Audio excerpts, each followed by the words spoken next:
Hello guys, my name is Amit Sani and daily UPSC MCQ series. These lessons are coming on daily basis, and all the playlist is created, and all these important questions are available, and all the sources, the Hindu, PIB, EPW magazine, Indian Express, Live Mint, all we are referring here, and the details are important. So keep the compilation with you, and these will be extremely important. Pocket News app is trending on Google Play. You can download that. Regarding these courses, the description is given below the video, and you can call on these numbers, and you can visit the website also. The chat section is available there. So regarding all these important courses, you can ask, and these are extremely important courses. I am repeating here. The PDF you will get here on this group, and the Telegram channel's link you will also find there. And you can follow me on Instagram too. And first question is regarding 4P1000 Initiative. This initiative is not regarding antimicrobial resistance, or it is not regarding the plastic ban. You see, all these are relevant issues, but you see, COP14 is going on. And the important issue with the UNCCD is regarding the land degradation and the deforestation issue. And although the climate change is a relevant issue, and the sustainable development is also the relevant issues, but here, if the D is not given, then B would be the answer. But D is given, that is more specific an answer. So soils for food security and climate, that is the main theme of this 4P1000 initiative. They are engaging locals and the tribals also, so that's really an important issue. So TriFed introduced the 4P1000 initiative, and Ministry of Tribal Affairs launched the biggest tribal movement, and they are taking here the issue of bamboonomics. Means bamboos are extremely important for tribals in India, and they are found there everywhere.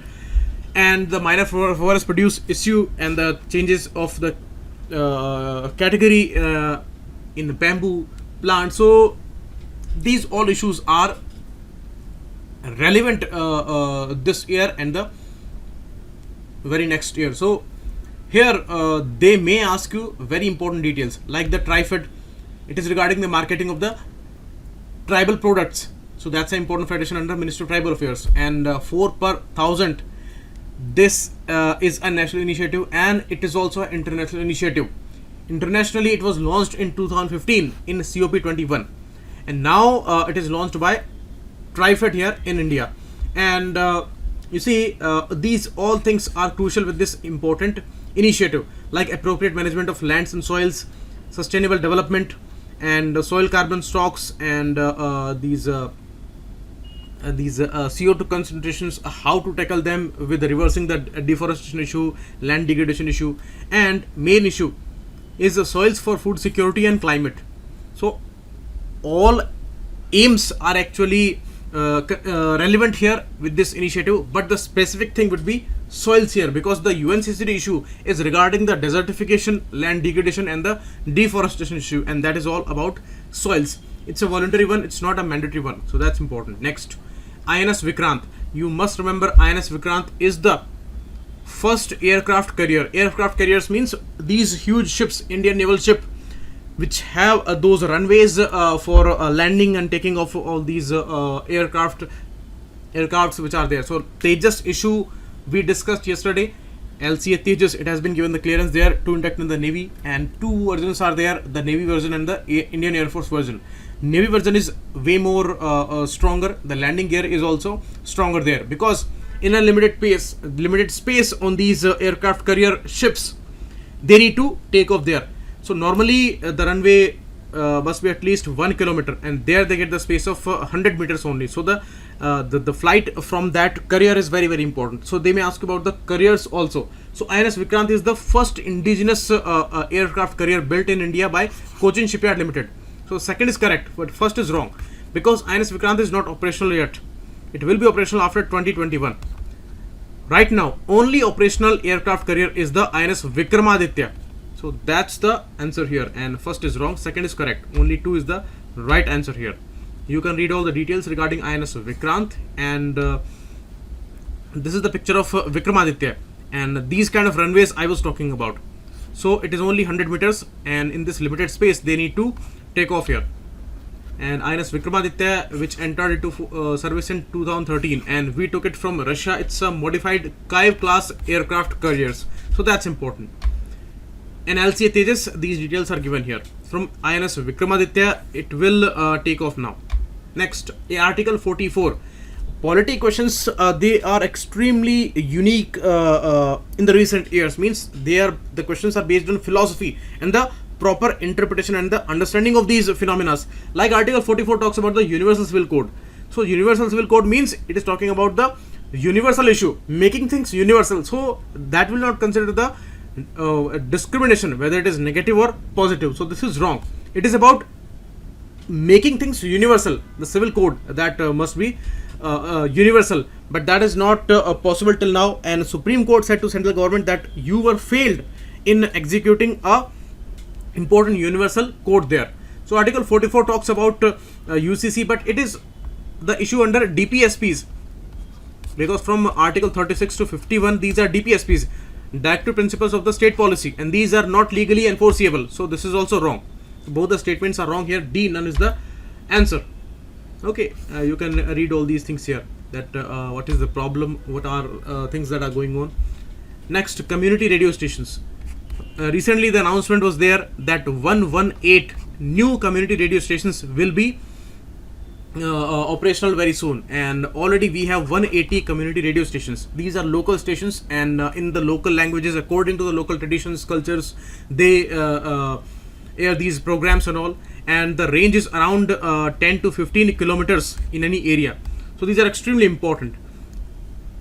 Community stations played a very important role in the freedom movement struggle also, and the conditions are given in the 2006 policy which came, and it said that they must be a non-profit organization.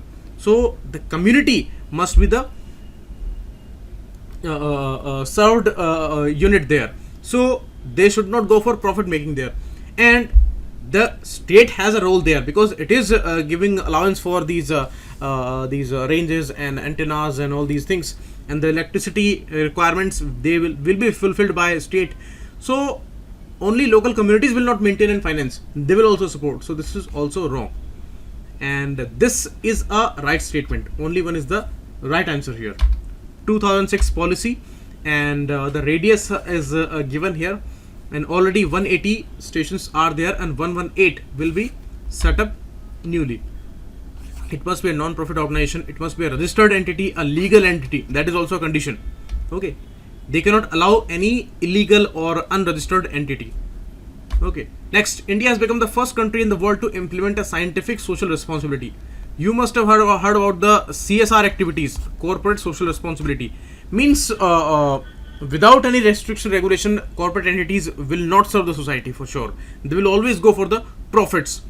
Now, for the last 3 years, whatever their profits are, average of these 3 years, 2% of that profit they will have to invest in the social responsibilities like the health, education, weaker sections and all.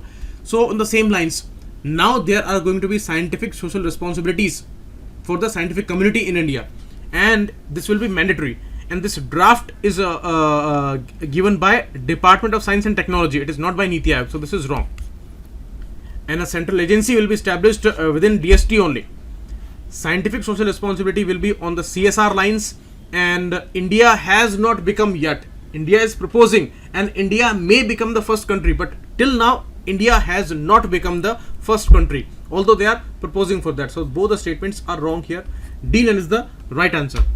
There is a draft for discussion, and India may soon be the first country.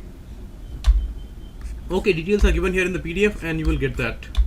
Next, Nalco Limited. Nalco Limited is not a PSU.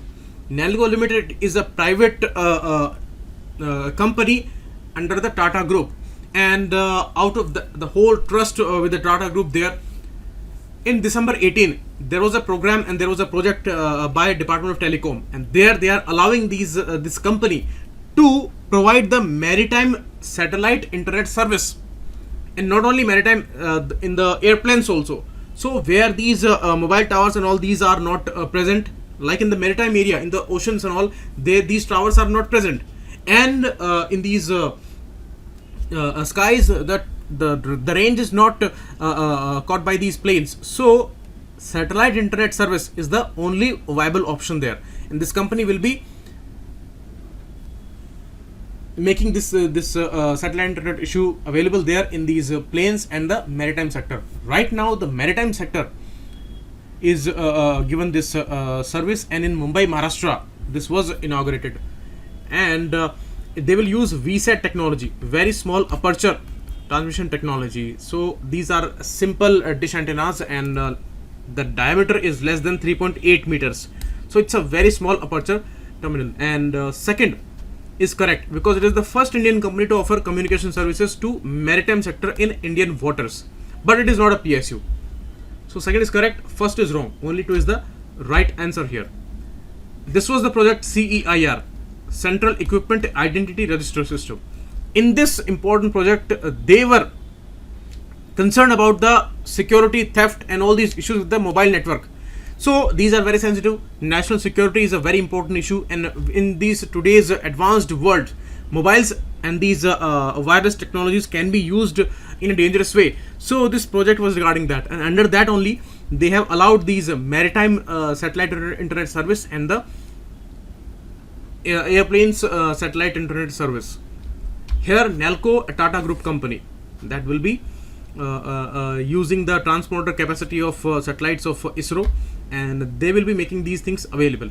Okay, and there is a license program, IFMC license program, in flight and maritime connectivity license program, and that was announced in December 18. Regarding the VSAT, this data is given here. Okay, narrowband, broadband, both kind of internet services are given by this VSAT technology, but it is not the fastest one. Next, Jan सूचना Portal. I discussed this issue yesterday in the Hindu newspaper. Rajasthan has become the first state in the country to provide information about a dozen departments on a single platform, and this portal is called Jan सूचना Portal. It is not regarding RTI related complaints. This is wrong, and it is not launched by Ministry of Communication. It was launched by Rajasthan government's Department of Information.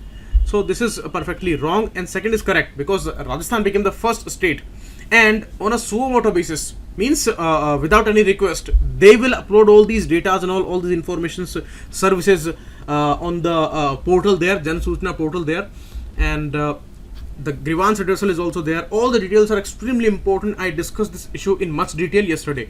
So the answer would be only 2 here, and first is wrong. It is actually in the compliance with the section 4.2 of the RTI Act, which is very crucial for disclosing the information to the public.